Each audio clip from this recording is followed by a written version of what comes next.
நடிகர் வெண்ணிற ஆடை மூர்த்திய ஞாபகம் இருக்குதா? இப்போ அவர் எப்படி இருக்கிறாரு, என்ன பண்ணுறாரு அப்படிங்கிறதா இதில் நம்ம பார்க்க போகிறோம். அதுவும் ஒரு பிரபல நிகழ்ச்சியில் பார்த்தீங்கன்னா அவரை வந்துட்டு ஃபேன்ஸ் பாயிண்ட் அவுட் பண்ணியிருக்கிறாங்க. ஆக்சுவலாக பழம்பெரும் நடிகர் வெண்ணிற ஆடை மூர்த்தி பார்த்தீங்கன்னா பல திரைப்படங்கள்லையும் சின்ன திரை நிகழ்ச்சிகளையும் கலந்துக்கிட்டு இருந்தாலுமே இப்போ ரீசெண்டாக பார்த்தீங்கன்னா அதிகமாக எந்த நிகழ்ச்சிகள்லையுமே கலந்துக்காம தான் இருந்தார். இந்த நிலையில தான் பல வருடம் கழித்து இப்போ விஜய் டிவியில் ஒளிபரப்பாகிட்டு வர சூப்பர் சிங்கர் சீசன் 10 பார்த்தீங்கன்னா ஒன் ஆஃப் த ஒரு சீஃப் கெஸ்ட்டாக வந்துட்டு அவர் கலந்துக்கிட்டு இருக்கிறாரு. இந்த வாரம் சூப்பர் சிங்கர் நிகழ்ச்சியில் ராக் ஸ்டார் மனோ 40 அப்படிங்கிற தலைப்பில் பார்த்தீங்கன்னா பாடல்கள் பாடப்படுது. அதில் சிறப்பு விருந்தினராக வந்திருக்கிற வெண்ணிற ஆடை மூர்த்தியை பார்த்ததும் ரசிகர்கள் எல்லாருமே அவங்களுடைய சந்தோஷத்தை வெளிக்காட்டிட்டு வராங்க. அதே நேரத்தில் இப்போ வெளியான ஒரு ப்ரொமோவில் பார்த்தீங்கன்னா வெண்ணிற ஆடைமூர்த்தி பயங்கர கலகலப்பாக வந்துட்டு பேசியிருக்கிறாரு. பொதுவாக சினிமாவில் இன்னைக்கு பல நடிகர்களுமே ஒரு சில திரைப்படங்களில் நடித்ததுக்கு அப்புறமா அவ்வளவு வாய்ப்புகள் இல்லாமல் இருக்கிற இடம் கூட தெரியாமல் காணாமல் போயிடுவாங்க.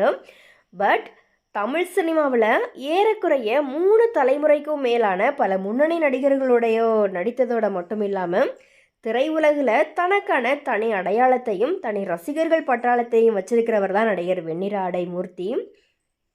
இவர் வெள்ளித்திரையில் மட்டும் இல்லாமல் சின்ன திரை மூலியமாகவும் பார்த்தீங்கன்னா ரசிகர்களை என்டர்டெயின் பண்ணியிருக்கிறாரு. எம்ஜிஆர் ஆரம்பித்து சிவாஜி, ரஜினி, கமல், அஜித், விஜய் மட்டும் இல்லாமல் பல இளம் நடிகர்களோடையும் பார்த்தீங்கன்னா வெண்ணிற ஆடை மூர்த்தி நடிச்சிருக்கிறாரு. சொல்லப்போனால் இவரோட நடிக்காத முன்னணி நடிகர்களே இல்லை அப்படின்னே வந்துட்டு சொல்லலாம். அதுலேயும் அந்த காலத்தில் முன்னணி காமெடி நடிகர்களாக வலம் வந்த பல நடிகர்களுக்கு போட்டியாக தன்னுடைய இரட்டையர்த்த நகைச்சுவைகள்னால தன்னுடைய தனித்துவத்தை ஏற்படுத்திக்கிட்டதோட பலரையுமே தன்னுடைய ரசிகர்களாக உருவாக்கிக்கிட்டவர் தான் வெண்ணிற ஆடை மூர்த்தி. இவர் கிட்டத்தட்ட 50 ஆண்டுகளுக்கு மேலாக திரைப்படங்களில் நடிச்சிட்டு வராரு. திரைப்படங்களில் நடிச்சிட்டு இருக்கும்போதே பார்த்தீங்கன்னா சீரியல்களையும் களமிறங்க ஆரம்பிச்சிட்டாரு. வெண்ணிற ஆடை மூர்த்தி கலந்துக்கிட்ட மீண்டும் மீண்டும் சிரிப்பு நிகழ்ச்சி பார்த்தீங்கன்னா 5 ஆண்டுகள் வரைக்கும் ஒளிபரப்பாச்சு. இந்த நிலையில தான் சில வருடங்களாகவே வெண்ணிற ஆடை மூர்த்தி எந்த நிகழ்ச்சிகள்லையுமே கலந்துக்காமல் இருந்தார்.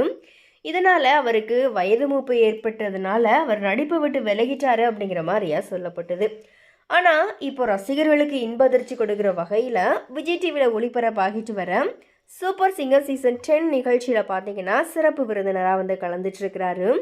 இந்த வாரம் சூப்பர் சிங்கர் நிகழ்ச்சியில் ராக் ஸ்டார் மனோ 40 அப்படிங்கிற தலைப்பில் பார்த்தீங்கன்னா பாடல்கள் பாடப்படுது. அதில் ஃபஸ்ட் டைம் பாடகர் மனோவுக்காக அந்த நிகழ்ச்சியில் வெண்ணிற ஆடை மூர்த்தி கலந்துக்கிட்டு இருக்கிறாரு. அப்போது வெண்ணிற ஆடை மூர்த்தி பேசும்போது ஆயுசு முழுக்க அன்போடையும் பாசத்தோடையும் அரவணைப்போடையும் இருந்த ஒரு ஆளை புள்ளன்னு சொல்கிறது தப்பே இல்லை. அதனால் மனம் என்னுடைய பிள்ளை தான். அதே போல் ஒரு காலத்தில் நான் ரொம்ப நல்லா பாடுவேன்னு என்னுடைய சொந்தக்காரங்க எல்லாருமே சொல்லுவாங்க. இந்த மாதிரியா அவர் ரொம்பவே கலகலப்பாக பேச அங்கே இருந்த எல்லாருமே பார்த்தீங்கன்னா பயங்கரமாக கைத்தட்டி அதை என்ஜாய் பண்ணாங்க. இந்த ப்ரொமோ வெளியானதுக்கு அப்புறமா இவருக்கு எவ்வளோ வயசானாலுமே இவருடைய காமெடி சென்ஸ் மட்டும் கொஞ்சம் கூட குறையலையே அப்படிங்கிறது தான் இப்போது பலருடைய கருத்தாகவே இருக்குது. ஸோ எனிவே கண்டிப்பாக வெண்ணிற ஆடை மூர்த்திக்குன்னு சொல்லிட்டே தனிப்பட்ட ஃபேன்ஸ் இருப்பாங்க. ஸோ அவர் நடித்த திரைப்படங்களில் உங்களுடைய ஃபேவரட்டான திரைப்படம் என்ன அப்படிங்கிறத மறக்காம கமெண்ட்ஸில் பதிவு பண்ணுங்கள்.